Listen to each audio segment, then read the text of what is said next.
Good evening everyone. हम लोग आज स्टार्ट करेंगे वमन कर्म के बारे में पढ़ेंगे। और रक्त मोक्षण हमने लास्ट लेक्चर में डिस्कस किया है। तो वमन कर्म की सबसे पहले हमें व्युत्पत्ति देखनी है, किस तरीके से निरुक्ति है इसकी। ठीक है, तो क्या है कि वम में ल्युट प्रत्यय लगने से पुल्लिंग वमन शब्द जो है बनता है। ठीक है, और इसके चार अर्थ होते हैं: छर्दी, निसारण यानी निकाल देना, मर्दन करना, संज्ञा, अभिशंदन। ये इस प्रकार के चार होते हैं।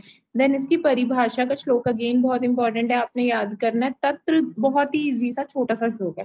तत्र दोष हरणम ऊर्ध्व भागम वमन संज्ञकम। ठीक है, तत्र दोष हरणम, दोषों का हरण करना, कहाँ से? ऊर्ध्व मार्ग से। वमन संज्ञकम, उसको वमन कहते हैं, ये आपने ध्यान रखना है। देन इंपॉर्टेंस ऑफ वमन कर्म क्या है फिर? तो इंपॉर्टेंस ऑफ वमन कर्म में ध्यान रखेंगे कि कफ रोगों की प्रधान चिकित्सा के लिए हम लोग यहाँ पे वमन कर्म जो है श्रेष्ठ, सर्वश्रेष्ठ माना जाता है। और ये क्या करता है? वामक द्रव्य आमाशय में जाकर अपने प्रभाव से जितना भी विकृत कफ वहां मौजूद है उसको मुख के द्वारा बाहर निकालकर शरीर का शोधन कर देता है। ये हमें ध्यान रखना है। एंड इसके लिए एक इंपॉर्टेंट श्लोक है, ये आपने चरक में पढ़ा होगा। दोषा कदाचित कुप्यंती जीता लंघन पाचने, जीता संशोध्य तू न तेषा पुनर्उद्भवा। ठीक है, यानी कि जो दोष आप लंघन पाचन से जीतेंगे, जो ट्रीटमेंट आप लंघन पाचन से करेंगे, उसमें फिर भी एक बारी को रहता है कि पेशेंट को वापस से दोष प्रकोप हो जाए और डिजीज रिकरेंस हो जाए। लेकिन जीता संशोधने, यानी कि जो आपने संशोधन से जो दोषों का निवारण किया है वो कभी फिर दोबारा से उत्पन्न नहीं होते। ये वमन के विरेचन के संदर्भ में, दोनों के ही संदर्भ में आप इंपॉर्टेंस में ये श्लोक डाल सकते हैं उसका। और साथ ही साथ वमन का इंपॉर्टेंस यहाँ पे क्या था? वमन का इंपॉर्टेंस ये था कि कफ रोगों के हरण के लिए सर्वश्रेष्ठ है वमन कर्म। ये क्या करता है? वामक द्रव्य आमाशय में जाते हैं और वहां पे मौजूद जितना भी विकृत कफ है उसको मुख मार्ग के द्वारा बाहर निकाल देते हैं। इसके पर्याय क्या क्या होते हैं वमन के? तो छर्दी, प्रछर्दन, वामी, उत्क्लेश, ठीक है, अभिशंदन, अभिशंदन, आहरण, शोधन, वमथु, ये सब इसके पर्याय हैं। अब वमन कर्म का स्वास्थ्य व रोग में महत्व। ठीक है, सबसे पहले तो ये जो वमन कर्म है क्या करता है?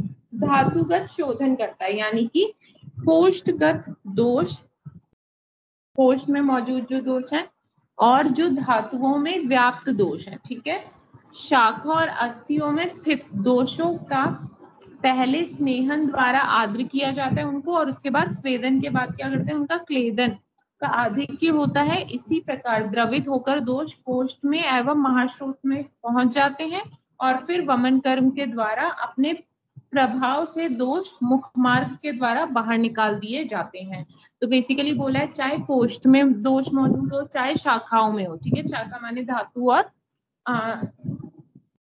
स्किन में आश्रित हो, ठीक है, या फिर डीप सीटेड धातु में हो, उनको हमें अगर बाहर निकालना है तो हम क्या करेंगे? सबसे पहले वमन विरेचन वमन विरेचन नहीं, सबसे पहले हम स्नेहन स्वेदन करेंगे रोगी का। स्नेहन स्वेदन से क्या होता है कि वो मान लीजिए कहीं शाखाओं में मौजूद है दोष, धातुओं में लीन है, तो वो सब क्या हो जाएंगे?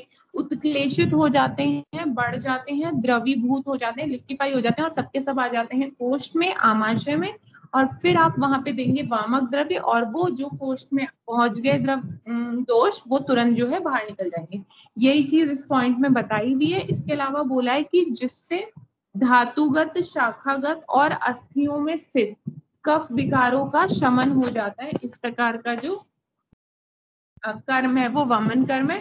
तो वमन कर्म किसके लिए यूज करेंगे? एक तो इंपॉर्टेंस में बताया है कि धातुओं के शोधन के लिए, ठीक है, धातुओं में जो लीन दोष है, वहां पे व्याप्त जो दोष है, उनका निर्हरण हम इजिली वमन से कर सकते हैं। इसके अलावा क्या है? सद्य ये लाभकारी होता है, ठीक है, इंस्टेंट रिलीफ मिल जाता है कई बार, कि जैसे अजीर्ण का केस है, विरुद्ध आहार किसी ने खा लिया, अल्सर है, ठीक है, किसी को सूचिका हो रखी है, विसूचिका हो रखी है, तो इन रोगों में अगर सत्य वमन करा दिया जाए, इंस्टेंटली वमन करवा दिया जाए, ठीक है, औषध देके, तो ये लाभकारी होती है। आपने भी खुद नोटिस किया होगा कि कई बार क्या है, जैसे अजीर्ण हो गया, इनडाइजेशन की कंडीशन हो गई, तो आपको नॉजिया सा फील होता है, लेकिन जैसे ही आप वॉमिट कर लेते हैं तो एकदम से रिलीफ मिल जाता है। तो इसी तरीके से बोला है कि ये जो वमन है वो क्या है?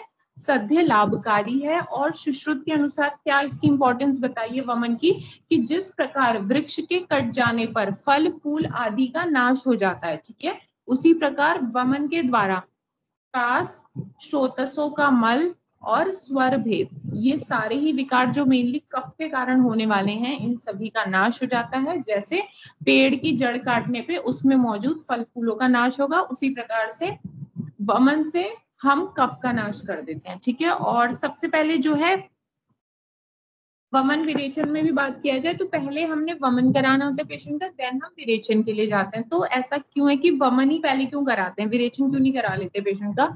तो वमन क्यों पहले कराना होता है, क्योंकि अगर हम लोग विरेचन देंगे, ठीक है, if virechana is administered without vamana, the aggravated kapha descends to grahani and covers the agni which will lead to अग्निमांद्य, प्रेक्षा, प्रवाहिका एक्सेट्रा। माने कि अभी हमने क्या किया, सबसे पहले आपने स्नेहन स्वेदन दिया पेशेंट को, ठीक है। तो स्नेहन स्वेदन देने के बाद क्या होता है कि पेशेंट का एकदम से कफ उत्क्लेशित हो जाता है, ठीक है, कफ बढ़ जाता है। तो वो अभी आ गया आमाशय में। अगर आपने इसको इंस्टेंटली नहीं आप इसको वॉमिट आउट करवाएंगे तो क्या होगा कि ये जो कफ है वो क्या होता है, गुरुता उसकी प्रॉपर्टी होती है, तो वो क्या करता है धीरे धीरे फिर सेटल डाउन होने लगता है। सेटल डाउन होता है तो ग्रहणी में जाके वो चिपक जाता है, ग्रहणी माने इंटेस्टाइन, आप समझिए, वहां जाके वो चिपक जाएगा और वहां पे क्या करता है, अग्निमांद, ग्रहणी में मौजूद जो अग्नि है उसका नाश कर देगा, अग्निमांद, प्रवाहिका, इस प्रकार के रोग कर देगा।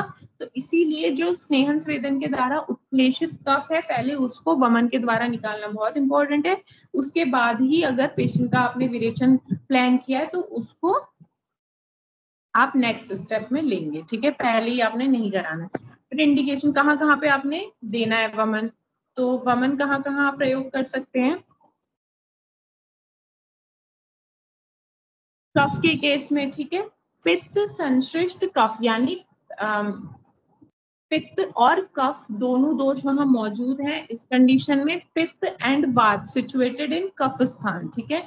अगर कफ स्थान, आमाशय जो है कफ स्थान है, एक बात ये कि जो वमन है वो केवल कफ के लिए नहीं होता, वमन आमाशय का शोधन करता है, तो आमाशय में जो कुछ मौजूद है उस सभी को वो ठीक करेगा। तो अगर आमाशय में कभी वात और पित्त भी मौजूद हो गए तो इसके ट्रीटमेंट के लिए भी आप लोग वमन पेशेंट में करवा सकते हैं। वही चीज लिखिए, वसंत ऋतु में करवाना चाहिए, वहां पे स्वाभाविक रूप से कफ बढ़ा हुआ रहता है। इसके अलावा रसायन अगर किसी को प्रयोग कराना है तो उसके पूर्व कर्म में हमने वमन करा देना चाहिए। अगर किसी ने विष, गर विष, ठीक है, अजीर्ण और विरुद्धाहार का सेवन कर लिया तो उन सबको भी हमें वमन करा देना चाहिए, ऐसा वाग्भट ने कहा है, ठीक है। देन और कहाँ कहाँ हम करा सकते हैं वमन, तो नव ज्वर में, ठीक है, अतिसार, राजक्षमा, कुष्ठ, विसर्ग, श्रीपद, फिलेरियासिस, ठीक है, कास है, श्वास, हल्लास और ऊर्ध्व जत्रुगत रोग, इन सभी जगह हम लोग वमन करा सकते हैं। कॉन्ट्रा इंडिकेटेड कहाँ है, नहीं कराना है, ये तो बहुत ही मतलब कॉमन सेंस की बात है कि छोटे बच्चों में नहीं कराएंगे, बूढ़े लोगों में नहीं कराएंगे, गर्भिणी स्त्रियों में नहीं कराएंगे, ठीक है, कृष में नहीं, कृष व्यक्ति में नहीं कराएंगे, रूक्ष में नहीं कराएंगे, ठीक है। क्षुधा और पिपासा से जो पीड़ित है वो ऑलरेडी वीक है उसको वमन नहीं कराया जाएगा। व्यायाम से जो प्रसक्त हो रखा है, ठीक है, व्यायाम के कारण जो थक गया उसको नहीं कराएंगे। देन नेक्स्ट एक पॉइंट है वो है कोष्ठ व अग्नि का महत्व। इसके बारे में बताया हुआ है कि अग्नि की क्या इंपॉर्टेंस है इस पूरे प्रोसीजर में। तो अग्नि क्या है, हमने ध्यान रखना है कि अल्पाग्नि जो है सभी कर्मों में निषेध है। अगर यहाँ पेशेंट की अल्पाग्नि है तो आप उसको वमन कर्म नहीं कराएंगे, ठीक है। और स्नेह की मात्रा का निर्धारण भी अग्नि के ऊपर ही होगा। आपने वहां पे पेशेंट का स्नेहन कर्म कराना है तो स्नेहन कर्म कैसे कराते हैं, घृत पिला के कराते हैं। तो घृत का डाइजेशन होने के लिए भी क्या जरूरी है, घृत का डाइजेशन होने के लिए भी जरूरी है कि वहां पे अग्नि उसकी अच्छी हो, तो यहाँ इंपॉर्टेंट है। साथ ही साथ विरेचन, विरेचन की मात्रा का निर्धारण, अगर आपने कभी पेशेंट में विरेचन भी प्लान करना है तो विरेचन तो तभी होगा जब विरेचक औषधियां एब्जॉर्ब हो जाएंगी, ठीक है। तो एब्जॉर्प्शन के लिए भी क्या है, डाइजेस्ट तो होना पड़ेगा तभी वो एब्जॉर्ब होती है, तो इसके लिए भी अग्नि इंपॉर्टेंट है। साथ ही साथ बस्ती द्रव्यों का निर्माण करेंगे, ठीक है, बस्ती देंगे पेशेंट में, वहां पे भी उसकी अग्नि अच्छी होनी चाहिए। संसर्जन क्रम, ठीक है, वमन के बाद जो संसर्जन क्रम करवाया जाता है वो भी अग्नि पे ही डिपेंड करता है, इसके लिए भी हमें ध्यान रखना है। देन कोष्ठ का इंपॉर्टेंस कुछ बताया हुआ है। अगर कोई पेशेंट है जो मृदु कोष्ठी है तो उसमें कैसे द्रव्य यूज करेंगे फॉर वमन, जो कि मृदु द्रव्य। मध्यम कोष्ठ वाले में मध्यम द्रव्य, और तीक्ष्ण कोष्ठ वाला व्यक्ति है तो वहां तीक्ष्ण द्रव्यों का प्रयोग फॉर वमन किया जाएगा। ठीक है। देन अब क्राइटेरिया फॉर वमन क्या है कि किसमें हम वमन करवा देंगे। तो कुछ 3 पॉइंट्स जो है बहुत इंपॉर्टेंट है कि तभी आप वमन करवाइए जब ये 3 चीजें मौजूद है, अदरवाइज नहीं कराइए। सबसे पहले तो क्या है, उपशिष्ट दोष और बहुदोष अवस्था है। ठीक है। एक तो उत्क्लेशित हो रखे बड़े हुए हैं दोष। ठीक है। ये नहीं कि आपने स्नेहन स्वेदन कराए बिना ही सीधे वमन करा के, वो नहीं कराएंगे। ठीक है। जिससे अजीर्ण का केस में बता रही हूँ, इंडाइजेशन का, कि वहां इंस्टेंटली वमन करा दिया जाता है विदाउट एनी स्नेहन स्वेदन, क्योंकि वहां ऑलरेडी कफ जो है भरपूर मात्रा में उत्क्लेशित होता है, कि बहुत ज्यादा वो उत्क्लेशित हो रखा होता है, तो हमने स्नेहन स्वेदन कराने की जरूरत ही नहीं पड़ती। ठीक है। उत्क्लेशित दोष हो रखे तब आप वमन कराइए। बहुदोष अवस्था है, ठीक है, बहुत ज्यादा दोष है तब आपने कराना है। ये नहीं कि थोड़ा बहुत कफ बढ़ा हुआ है आपने उसमें वमन करा दिया तो पेशेंट को रिलीफ नहीं मिलेगा, बल्कि उल्टा और उसका नुकसान होगा। और स्नेहन स्वेदन कराने के बाद ही वमन को जो है प्रयोग करना चाहिए।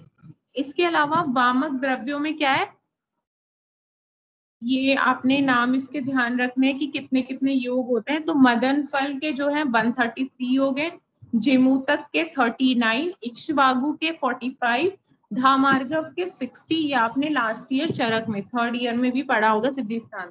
ठीक है। एंड वत्सक के जो है 18 एंड कृतवेदन के जो है 60 योग होते हैं। इस प्रकार से टोटल नंबर ऑफ योग 355 होते हैं। वमन के लिए ध्यान रखेंगे। फिर एक वमनोपग महाकषाय होता है, ये भी थोड़ा याद रखना है। क्या क्या ड्रग्स हैं इसमें, कोविदार है, कर्बुदार है, मधु, मधुक, क्षण पुष्पी, सदा पुष्पी, प्रत्यक पुष्पा, नीप, विदुल और बिंबी। ठीक है। इस तरीके से ये याद रखना है ड्रग्स के नाम।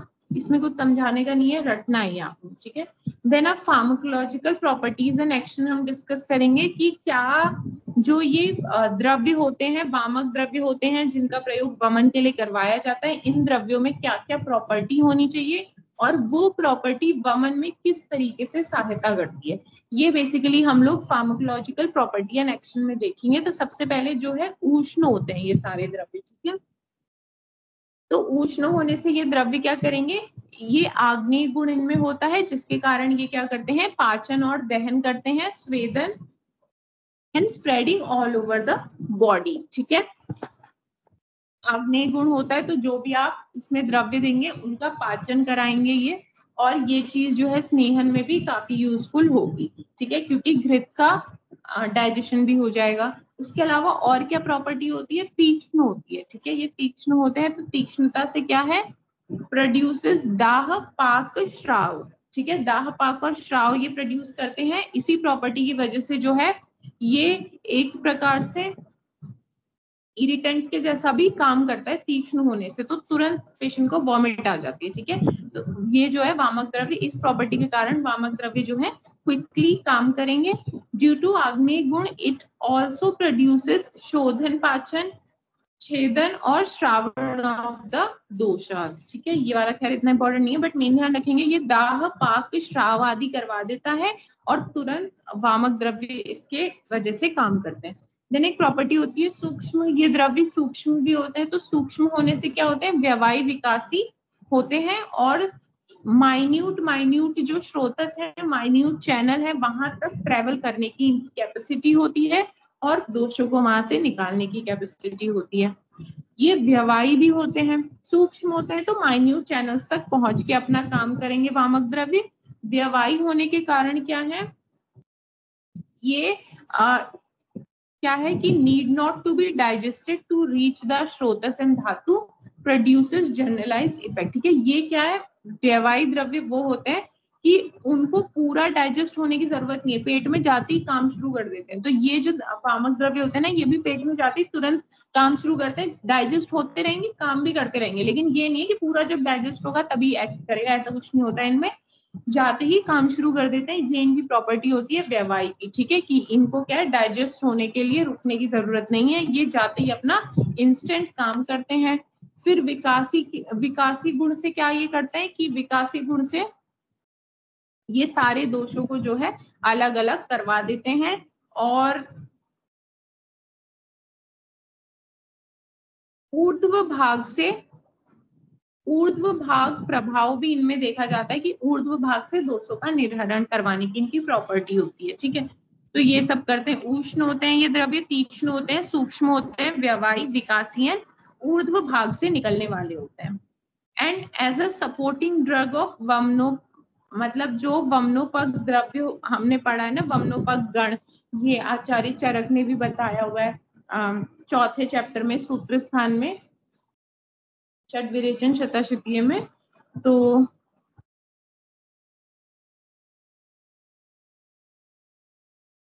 बताया हुआ है। तो इनकी इम्पोर्टेंस क्या है?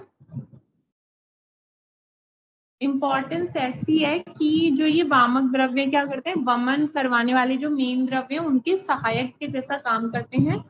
तो ये जो वमनोपग द्रव्य हैं ये क्या करते हैं, help in proceeding in the act of vomiting.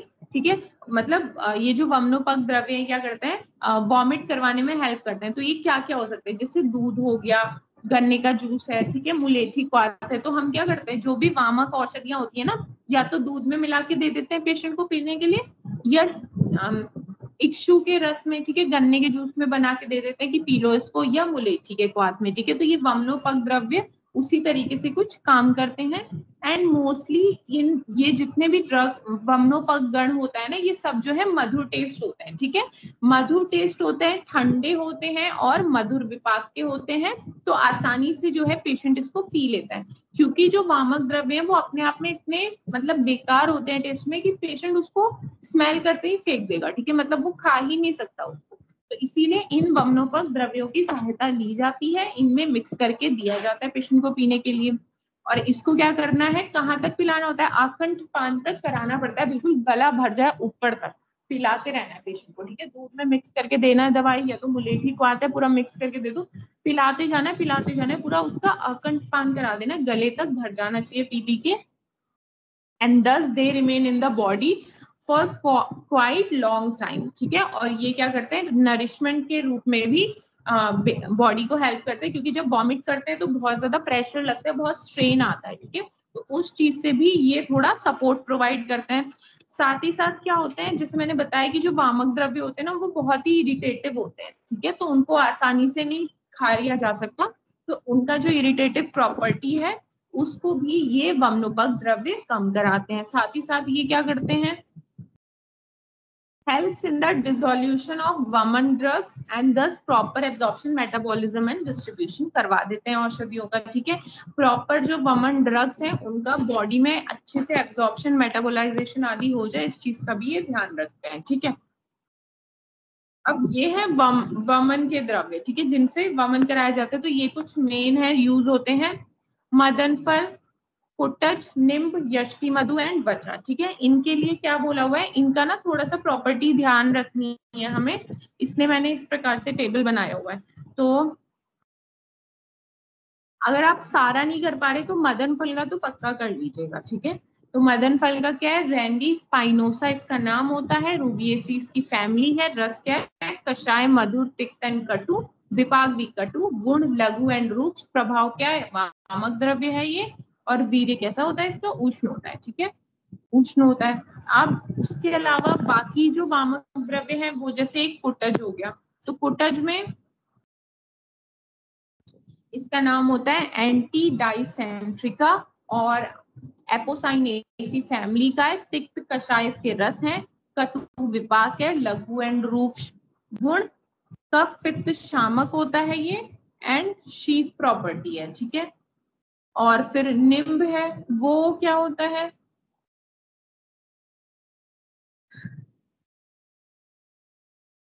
ये है इंडिका, फिर मेलिनेसी फैमिली है, तिक्त कषाय। इसी तरीके से ना आप खुद से पढ़ लीजिएगा, ये मैंने नोट्स में वैसे डाल दिया है क्योंकि इसमें कुछ समझाने का तो है नहीं, तो ये आप खुद से पढ़ लीजिएगा। ठीक है, इसमें कुछ भी नहीं है करने के लिए। तो ये इनकी प्रॉपर्टीज हो गई। अब जो है एक इन्होंने ना मदन फल के प्रिजर्वेशन का पॉइंट भी सिलेबस में डाला हुआ है, इसलिए मैंने यहाँ पे लिखा है कि वैसे तो आपने ये सिद्धि स्थान में अगेन पढ़ा होगा चरक में, ठीक है, मदन फल का प्रिजर्वेशन कैसे करना है, कैसे उसको एकत्र करना है, जब स्टोर करना है।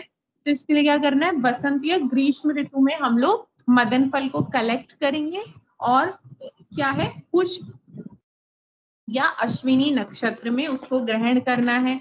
फल ऐसा लेते हैं जो पक चुका हो, ठीक है, मध्यम आकार का हो और जो हरा ना हो, ठीक है, और जंतुओं द्वारा खाया ना हो, सड़ा गला ना हो, इस प्रकार का फल लेना है। और फिर क्या करना है, कुश फुट में उसको बांध देना है, कुश में मतलब कुश के झाड़ में उसको बांध देना है। और फिर क्या करना है, गोमय से लीप कर, ये गोबर से लीप के क्या करना है, यह मांस शाली कुलत मूंग इनमें से किसी एक में 8 दिन के लिए रख दे, ठीक है। एक कंटेनर में मांस भरा हुआ है, उड़द भरी हुई है, इसके अंदर क्या भर दें आप, मदन फल जो कि कुश में लिपटा हुआ है, इस तरीके से 8 दिन के लिए इसमें कंटेनर में रख दें, किसी भी एक कंटेनर में, चाहे वो यव का हो, शाली का हो, कुलत का हो, मूंग का, किसी का भी एक रख दें। देन उसके बाद क्या करें कि जब ये मृदु हो जाए, ठीक है, जब वो सॉफ्ट हो जाए, मधु जैसी गंध आने लगे इसमें से, तब इसको बाहर निकाल के सुखा देते हैं। और उसके बाद क्या करते हैं, बीज, इसके जो बीज होते हैं उसको निकाल कर घी, दही, मधु, तिल, कल्क में इनको छोड़कर फिर से सुखा देते हैं, ठीक है, मिक्स करते हैं इसके बीजेस को और इसमें घी, दही, इन सब में मिक्स करके अगेन सुखा देते हैं। देन फिर नए घड़े में प्रयोगार्थ सुरक्षित रख देते हैं, सुखाने के बाद इसको नए घड़े में स्टोर करके रख दो। अब जब भी वमन कराना है तो इन सीड्स का फिर वहां प्रयोग किया जाएगा, ठीक है। तो ये हो गया। देन अब मेन जो वमन कर्म है वो 3 पार्ट में बंटता है, ठीक है, पूर्व, प्रधान एंड पश्चात कर्म। तो पूर्व कर्म में बेसिक हमें क्या करना होता है, संभार संग्रह, जो भी जरूरत का सामान है वमन के लिए वो सब कलेक्ट करेंगे, रोगी की परीक्षा करेंगे, पेशेंट अच्छा है कि नहीं, दीपन पाचन कराना पड़ेगा उसका, ठीक है, अच्छे से। दीपन पाचन से क्या होगा, बेसिकली अग्नि उसकी अच्छी हो जाएगी, अग्नि अच्छी हो जाएगी तो उसका स्नेहन स्वेदन अच्छे से होगा और फिर कफ उत्क्लेशित आहार उसको खिला देते हैं, जिससे जो थोड़ा बहुत कफ नहीं भी बढ़ा है वो सब कफ जो है वमन से एक रात पहले ही बढ़ जाए, ताकि अगली सुबह वमन कराने में किसी प्रकार का कोई कष्ट ना हो। देन प्रधान कर्म में क्या है, सबसे पहले प्रधान कर्म में औषध योग पिलाओ उसको, वमन योग पिलाओ, ठीक है, वही मिक्स करके मुलेठी के क्वाथ में या तो गन्ने के जूस में या दूध में मिला के पिला दो, ठीक है। और फिर हमें ऑब्जर्व करना है कितना वेग उसको वॉमिटिंग का आया, ठीक है। एंड वमन के अगर कुछ व्यापत हो गया, कॉम्प्लिकेशन हो गया, तो फिर उसका ट्रीटमेंट करना है अकॉर्डिंगली। पश्चात कर्म में क्या करना है, पश्चात कर्म में हम धूमपान कराते हैं, ठीक है, ताकि बचा खुचा जो भी कफ है वो हट जाए। और संसर्जन क्रम तो कराएंगे ही, रसायन बाजीकरण का प्रयोग, और जो भी कुछ दिक्कत हो गई हो तो संशमन थेरेपी भी देंगे, ठीक है। तो ये सारा इसका बेसिक आउटलाइन है वमन कर्म का, पूर्व, प्रधान एंड पश्चात कर्म में। तो अब एक एक करके हम इसको डिस्कस करेंगे। सबसे पहले पूर्व कर्म में क्या है, संभार संग्रह है, कुछ हमें कलेक्ट करने हैं ऑब्जेक्ट जो कि वमन के लिए रिक्वायर है, तो जो भी इंस्ट्रूमेंट जरूरत है वो कलेक्ट करिए, ठीक है, जिन भी ड्रग्स की जरूरत है, मदन फल है, निम्बैक, जो भी आपने डिसाइड किया वो, ठीक है। और कोई अगर कॉम्प्लिकेशन हो जाए वमन का तो उसके मैनेजमेंट के लिए भी पहले से ही दवाई रखें, ये नहीं कि जब कॉम्प्लिकेशन हो गया उसके बाद दवाई ढूंढने जा रहे हैं, ठीक है, ऐसा नहीं करना है, पहले से ही रखना है। इसके अलावा जो भी डाइट रिक्वायर्ड है वो सब पेशेंट को समझा देना है कि किस किस प्रकार से खाएं। उसके बाद पेशेंट के एग्जामिनेशन में बेसिक चीजें करनी होती हैं कि हमें अष्टविध और दशविध परीक्षा करेंगे, ठीक है, नाड़ी, मलमूत्र आदि इन सब की परीक्षा करते हैं। और जनरल एग्जामिनेशन करेंगे, चेस्ट एक्सरे ले लेते हैं पेशेंट का कि कहीं टीबी वगैरह का तो नहीं है पेशेंट, ठीक है, क्योंकि हमें सेफ साइड में रहना होता है, वॉमिटिंग से क्या है ज्यादा परेशानी बढ़ भी सकती है। फिर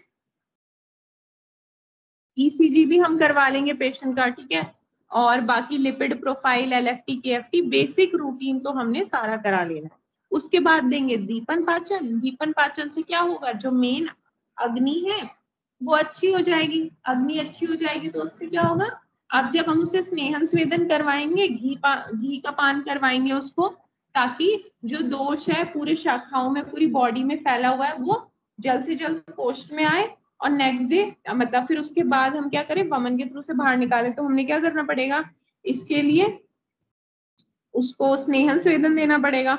तो स्नेहन स्वेदन के लिए अग्नि भी अच्छी होनी चाहिए, तो अग्नि अच्छी करने के लिए हम लोग यहाँ दीपन पाचन का प्रयोग करेंगे। तो दीपन पाचन देंगे, तो दीपन पाचन से क्या होगा, अग्नि जो है स्नेहन के लिए अच्छी हो जाएगी और किसी प्रकार का जो आम पहले से पेशेंट में मौजूद है जिसके कारण उसकी अग्नि मंद हो रखी है, तो वो चीज भी नष्ट हो जाएगी। ठीक है। और क्या होता है कि हम लोग एक दिन का पेशेंट को रेस्ट देते हैं बेसिकली। इसमें क्या होता है, मोबिलाइजेशन ऑफ दोष फ्रॉम शाखा टू कोष्ठ, ठीक है, बाय बाह्य स्नेहन and स्वेदन। The degree of cough dosh utklesh will decrease if the gap period is increased and Vaman will not occur properly. तो जो स्नेहन स्वेदन सारा प्रोसीजर हो गया, उसके बाद एक दिन का गैप देने के बाद फिर जो है, ये नहीं कि आज रात को स्नेहन स्वेदन खत्म हुआ कल सुबह ही वमन, नहीं, एक दिन का पूरा गैप देना है, उसके बाद जो है नेक्स्ट डे हमने वमन कराना है। तो इसका क्या कारण है, तो ऐसा बोला गया है कि वो जो एक दिन का गैप दिया है, जो कुछ भी बचे कुचे दोष है वो क्या करेंगे, शाखा से कोष्ठ में आ जाएंगे, धातुओं में जो लीन है चिपके हुए हैं वो सब क्या करेंगे, कोष्ठ में आ जाएंगे। साथ ही साथ जो कफ उत्क्लेशित है, देखो ये तो हो गया कि ठीक है हमने इसलिए एक दिन का गैप दिया, तो एक ही दिन का क्यों, ज्यादा दिन का दे दो, ज्यादा दोष आ जाएंगे। तो उसके लिए मना किया है कि ज्यादा दिन का देंगे गैप तो क्या होगा, बढ़ा हुआ कफ जो है वो नीचे सेटल डाउन होने लगता है। ठीक है। और अगर वो सेटल डाउन होने लग गया तो वमन फिर अच्छे से हो नहीं पाएगा, तो इसलिए केवल एक दिन का गैप दिया जाता है। और वमन से पहले जैसे बताया था ना इन्होंने कि हमने कफ उत्क्लेशित आहार करा देना, स्नेहन स्वेदन कराइए देन कफ उत्क्लेशित आहार करवा दीजिए। तो क्या इसमें आहार होता है जो कफ उत्क्लेश कराता है, तो ग्राम्य और ग्राम्य आहार, ठीक है, ग्राम्य औदन आनु रसम, ठीक है, ग्राम्य आहार है, ग्राम्य औदक है, ठीक है, राइस वाली चीजें हैं, आनूप है, आनूप रस है, इस प्रकार की चीजों का प्रयोग करेंगे, मांस का प्रयोग करा देंगे। ठीक है, पयस्या, मिल्क एंड मिल्क प्रोडक्ट्स, इन सबको जो कफ बढ़ाने वाले हैं इनका हम प्रयोग करा देंगे। और the diet given on the night before वमन शुड बी कफ उत्क्लेशकर। ठीक है, क्यों ऐसा होना चाहिए कि रात में, कल सुबह अगर वमन है, आज रात में उसे भरपूर हमने कफ बढ़ाने का खाना खिला देना है। ठीक है, मिल्क से बने जो भी प्रोडक्ट्स हैं, रसमलाई हो गई या जो कुछ भी, रबड़ी, कुछ भी वो खाना चाहिए। ठीक है, हैवी, एकदम हैवी फूड आइटम्स, दही भल्ला, ये सब उसको खिला देना है। ठीक है, दही वड़ा आप उसको खिला दीजिए, सबसे अच्छा तो दही वड़ा खिला दो उसको, क्योंकि इतना ज्यादा कफ उत्क्लेशित कराएगा वो, नेक्स्ट डे की पेशेंट को बहुत आराम रहेगा। ठीक है, तो इस तरीके का कोई भी कफ वर्धक आहार आप वहां से खिला लो। ठीक है, तो श्लेष्म, इससे क्या क्यों खिलाओ बोला है, तो इससे क्या होगा, श्लेष्म जो है और बढ़िया से उत्क्लेशित हो जाएगा और पेशेंट का जो छर्दी है, जो उसका वमन है, वो बिना किसी दुख के कारण, बिना किसी कष्ट से बहुत इजीली हो जाएगा। ठीक है, एंड एक्साइटेड कफ दोष, अगर देखो इस तरीके से बहुत ज्यादा एकदम बड़ा हुआ कफ रहेगा ना, तो उससे क्या रहेगा, पेन जो है पेशेंट को कम होगा। ठीक है, और वॉमिट करने के लिए जो एफर्ट्स उसके लगेंगे वो भी कम लगेंगे, थोड़े में उनको उल्टी आ जाएगी।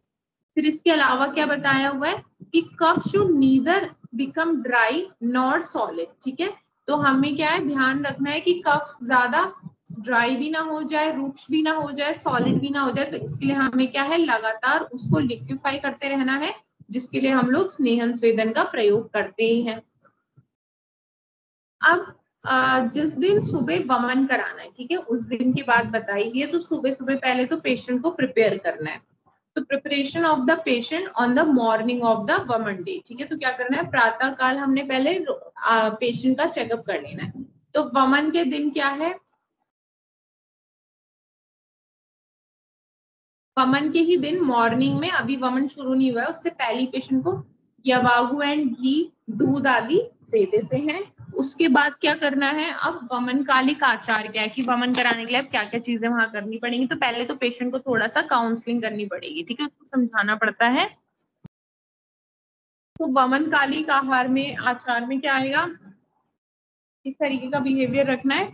तो रोगी को क्या है, ठीक प्रकार से बातचीत करनी चाहिए। ठीक है, उसको अच्छे से मेंटली उसको काउंसिल करना है तथा उसे ये समझाएं कि वमन से क्या होगा, कुछ नुकसान नहीं होगा उसको, उसके बॉडी की जितनी भी समस्या है वो सब नष्ट हो जाएगी। वमन के प्रति उसकी श्रद्धा और विश्वास को आपने जागृत करना है और उसका हौसला बढ़ाना है। फिर उसके बाद क्या, उसको ड्रेस पहना देना है वमन करवाने के लिए। तो वेशभूषा कैसी होनी चाहिए, रोगी की वेशभूषा साफ सुथरी और सुविधाजनक हो, ठीक है, कंफर्टेबल हो, क्लीन हो। और इसके लिए क्या है, एप्रन का प्रयोग भी किया जा सकता है। साफ सुथरी भी हमें ध्यान रखना है, ठीक है। तो अगर कुछ एबनॉर्मल जैसे खून निकल गया उल्टी में, तो वो चीज एकदम से वैसे तो दिख जाएगी, बट अगर अननोटिस रही तो कपड़ों में स्टेन होने से भी फिर हमें होता है, पता चल जाता है, ठीक है।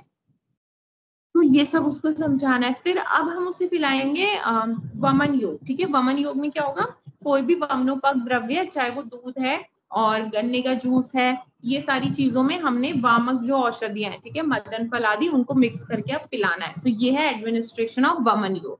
इसमें हमने बेसिकली क्या करना है, पेशेंट को जो है वमन चेयर पे बैठा देना है। वमन चेयर कैसी होनी चाहिए, जानु तुल्य, मतलब उसके घुटनों के बराबर की होनी चाहिए, ठीक है।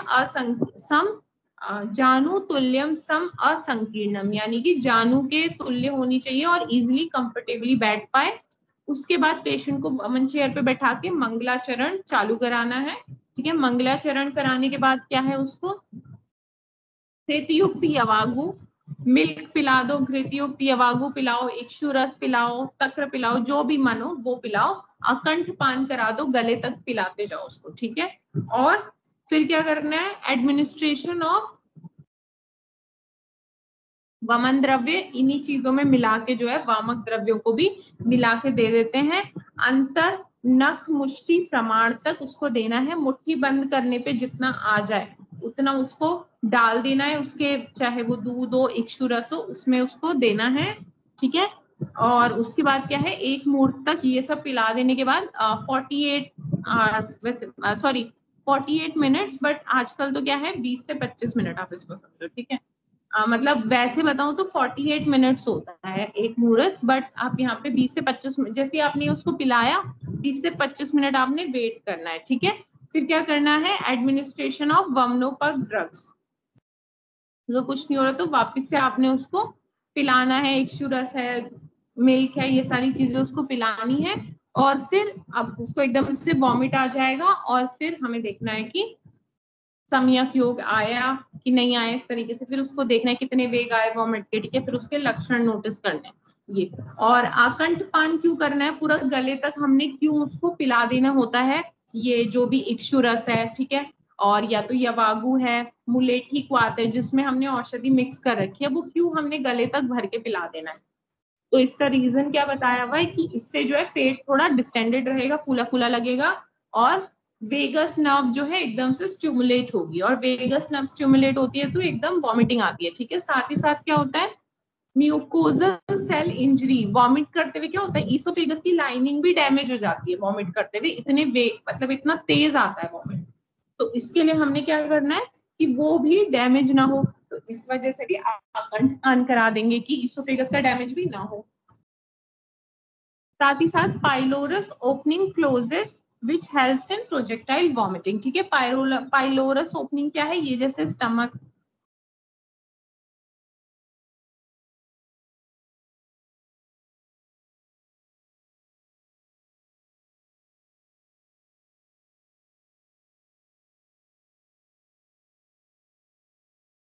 ये देखो पाइलोरस वाला पोर्शन देखो क्या होता है कि आकंठ पान करा देंगे ना, आकंठ पान, तो ये पाइलोरस वाला पोर्शन बंद हो जाएगा, बंद हो जाएगा तो प्रोजेक्टाइल वॉमिटिंग में हेल्प होती है, ठीक है, अच्छे वेग के साथ वॉमिट आता है।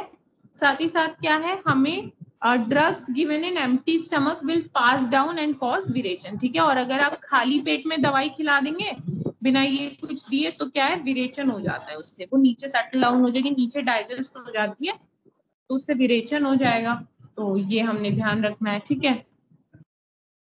अब चलो इसके यहाँ से कल पढ़ेंगे, आज की क्लास के लिए इतना ही करते हैं। लक्षण इंडिकेटिंग दोष गति और ये वाला हम कल डिस्कस करेंगे, ठीक है। आज की क्लास के लिए इतना ही रखते हैं वरना फिर ज्यादा हो जाएगा। Okay, thank you.